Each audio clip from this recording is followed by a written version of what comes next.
دې کې ډېره بې احتیاطي کوي کور ته ننوځي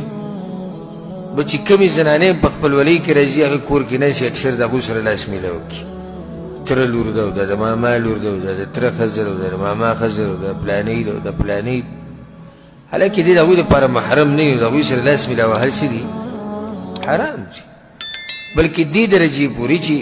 اکثر چې د زنانه دي په عمر کې لږه مشر وي نو بیا د هغې راونیسي ښکل هم کړي په دې دوه مخه باندې دا رواج دی د پښتنو ریسي ده که نه نو په دې کې ډېر احتیاط پکار دی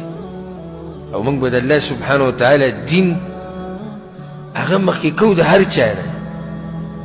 که څوک خفه کېږي که څوک خوشحالېږي او حدیث کې دا راځي چې کله دې د الله رضا لټول او خلک دنه خفه شو نو الله به در نه هم راضي شي او یو وخت به راشي چې دا خلک به در نه هم راضي شي او چې کله دې الله ناراضه کو او خلک دې خوشحاله کو نو الله به در نه هم ناراضه شي دا خو دې تباهي شو د دنیا او د آخرت او دا خلک به دنه څه شي دا به در نه هم ناراضه شي